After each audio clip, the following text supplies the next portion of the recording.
हाय दोस्तों, स्वागत है आप सभी का आपके अपने YouTube चैनल पंकज क्लासेज में। और मैं हूं आपका अपना पंकज सर। तो दोस्तों, जैसा कि हम लगातार आप सबको करंट अफेयर्स के 10 क्वेश्चंस बनाकर देते हैं जो आने वाली परीक्षाओं के लिए बहुत ही महत्वपूर्ण होते हैं। तो आज हम फिर से 6 जुलाई के करंट अफेयर्स एपिसोड को लेकर आपके बीच में आए हैं। तैयार हो जाइए आप सभी हमारे साथ इन कॉम्पिटिटिव क्वेश्चन की सीरीज के लिए। तो जल्दी से पेन कापी लेकर के बैठ जाइए और शुरू कीजिए आज की क्विज। और आज का पहला प्रश्न है कि किस राज्य में भारत का पहली लकड़ी का गुरुद्वारा बनाया गया है?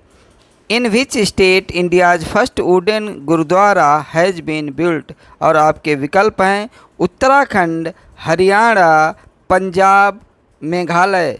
और इसका सही उत्तर है पंजाब। पंजाब में भारत का पहली लकड़ी का गुरुद्वारा बनाया गया है। तो दोस्तों, आज की श्रृंखला बहुत ही महत्वपूर्ण होने वाली है, इसलिए इसे अंत तक देखिए। अब चलते हैं आज के हम दूसरे प्रश्न की ओर। और आज का दूसरा प्रश्न है कि किस स्थान पर पहला एस्ट्रो टूरिज्म फेस्टिवल आयोजित किया गया है? In which place is the first astro tourism festival organised? आपके विकल्प हैं इंदौर, लद्दाख, बेंगलुरु, जयपुर। और इस प्रश्न का सही उत्तर है कि लद्दाख में पहला एस्ट्रो टूरिज्म फेस्टिवल आयोजित किया गया है। तो दोस्तों, अब चलते हैं हम आज के अपने तीसरे प्रश्न की ओर। और आज का हमारा तीसरा प्रश्न है कि क्रिकेट के 3 फॉर्मेट में शतक लगाने वाली पहली भारतीय महिला क्रिकेटर कौन बन गई हैं? Who has become the first Indian female cricketer to score a century in all 3 cricket formats? आपके विकल्प हैं स्मृति मंधाना, ऋचा घोष, शेफाली वर्मा, दीप्ति शर्मा। और इसका सही उत्तर है स्मृति मंधाना। स्मृति मंधाना क्रिकेट के तीनों फॉर्मेट में शतक लगाने वाली पहली भारतीय महिला क्रिकेटर बन गई हैं। तो दोस्तों, अब चलते हैं हम आज के अपने चौथे प्रश्न की ओर। और हमारा आज का चौथा प्रश्न है कि हाल ही में खेल पत्रकार दिवस कब मनाया गया? आपके विकल्प हैं 2 जुलाई, 10 मई, 30 जून, 26 जून। और इसका सही उत्तर है 2 जुलाई। 2 जुलाई को खेल पत्रकार दिवस मनाया गया। तो बिना समय गंवाए अब हम चलते हैं आज के अपने 5वें प्रश्न की ओर। और 5वां प्रश्न है कि किस देश में सिंथेटिक मानव जीनोम परियोजना SYNHG शुरू की गई है? और आपके विकल्प हैं भारत, इंग्लैंड, अमेरिका और चीन। जल्दी से इसका उत्तर कमेंट करके दीजिए। तो चलते हैं इसके उत्तर की ओर। और इसका सही उत्तर है इंग्लैंड। इंग्लैंड में सिंथेटिक मानव जीनोम परियोजना शुरू की गई है।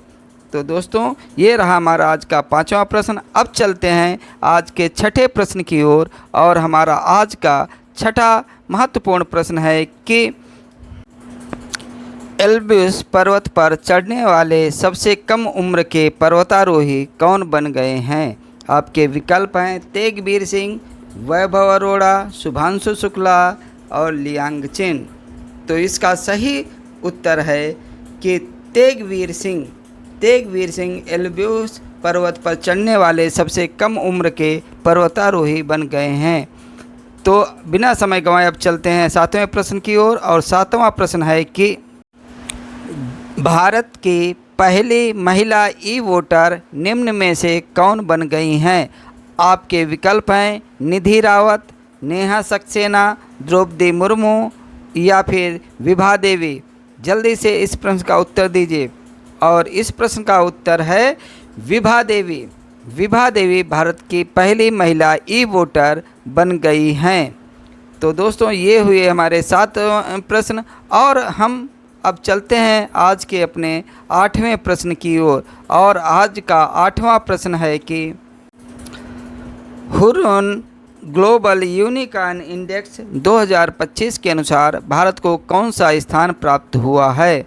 और आपके विकल्प हैं पहला, दूसरा, तीसरा या फिर पांचवा।